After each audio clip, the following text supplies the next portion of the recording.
Olá pessoal, tudo bem? Que hoje seja o primeiro dos melhores dias da sua vida. Se inscreva aí no canal, ative as notificações, participe nos comentários. Pois é, vou falar em relação à reclamação do Goiás na última sexta-feira, depois do jogo contra a Ponte Preta.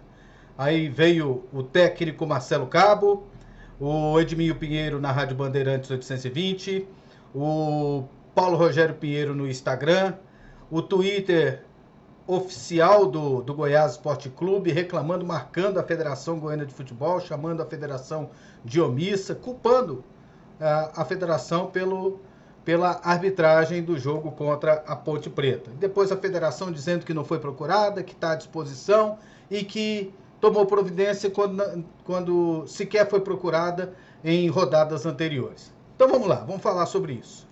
Isso tudo vem de uma discussão que ela é costumeira no futebol em algumas localidades. Digo algumas porque nem todas.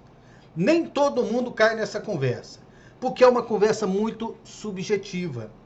É uma conversa totalmente abstrata. Ela não tem nenhuma base de que seja uma situação real. O tal do bastidor no futebol. Eu tenho uma preguiça desse tal de bastidor no futebol.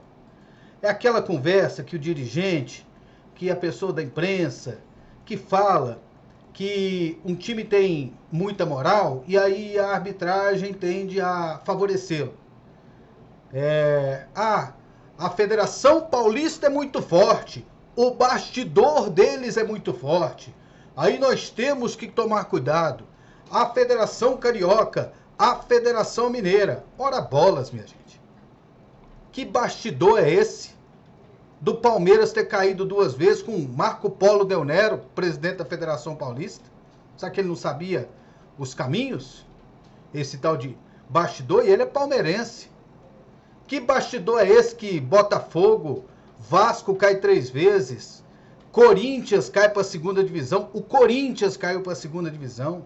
Que bastidor é esse que deixa o Grêmio cair para a segunda divisão, que deixa o Internacional disputar a Série B do Campeonato Brasileiro, que o Cruzeiro caiu, gente, caiu para a segunda divisão, 13 mais 38, 51 rodadas. 51 rodadas de Série B e o Cruzeiro jamais ficou no G4. Que bastidor é esse? Então nós precisamos elevar a discussão quando a gente fala de futebol. E não ficar buscando subterfúgios para deixar de discutir o jogo, para deixar de discutir o futebol. Os erros de arbitragem, eles existem. Os times têm que reclamar quando eles se sentirem prejudicados. E precisam reclamar porque a reclamação faz com que a arbitragem reveja esses erros e que busque melhorar. Assim como dentro do clube tem que ter reclamação em relação às falhas dos seus jogadores, do seu técnico e assim por diante. Isso aí faz parte da vida. Em qualquer setor, você pode reclamar, você pode reparar onde foi errado. E tem que ter uma noção do tamanho do erro.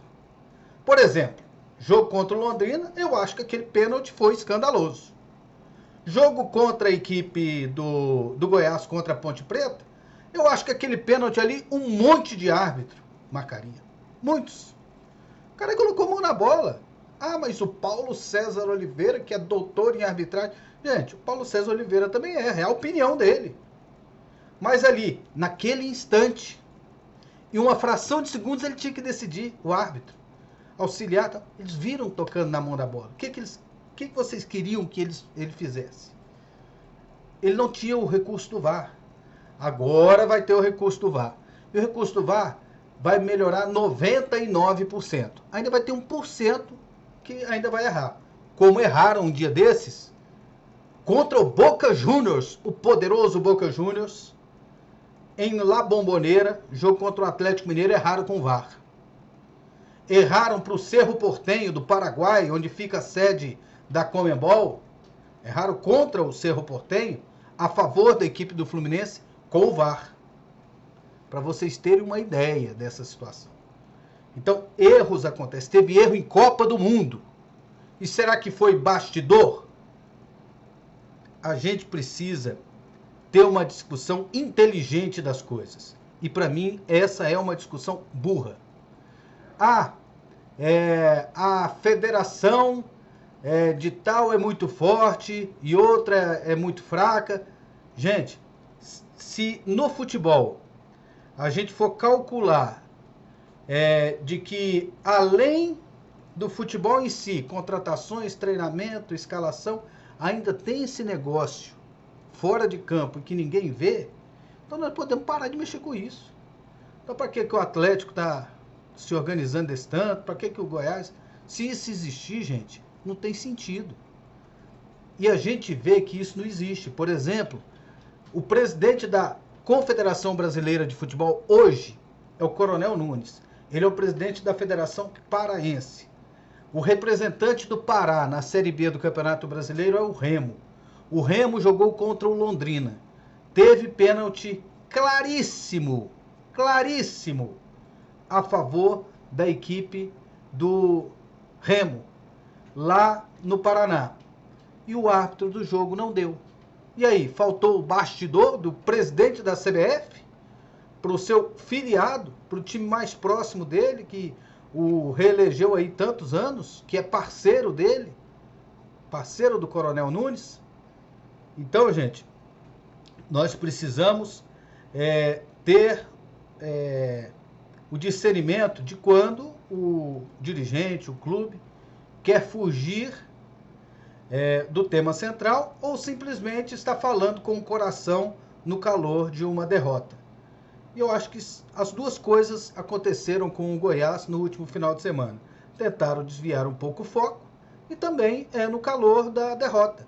Porque eu entendo os dois dirigentes citados que eles estão também nervosos com a situação, eles estão apreensivos, porque a situação financeira do Goiás é delicada e eles devem estar se virando nos 30 para fazer com que a equipe faça investimentos para voltar à Série A do Campeonato Brasileiro, e há também a preocupação de não subir. E que situação isso vai implicar no ano que vem se o Goiás não estiver na Série A do Campeonato Brasileiro? Eles contam com o acesso.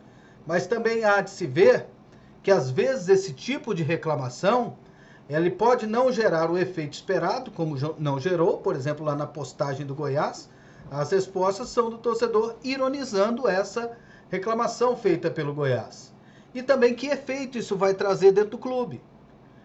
Até que ponto você tira a responsabilidade do seu jogador ao dizer que aquele resultado negativo foi culpa da arbitragem, que não foi culpa deles, sendo que o Goiás não jogou nada naquele jogo. Então o Goiás precisa ter muita calma, não são assim que as coisas funcionam.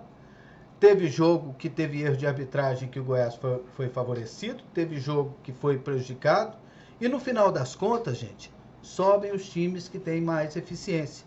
E se o Goiás jogar a bolinha que jogou contra a Ponte Preta, a bolinha que jogou contra o Londrina, ele não vai subir.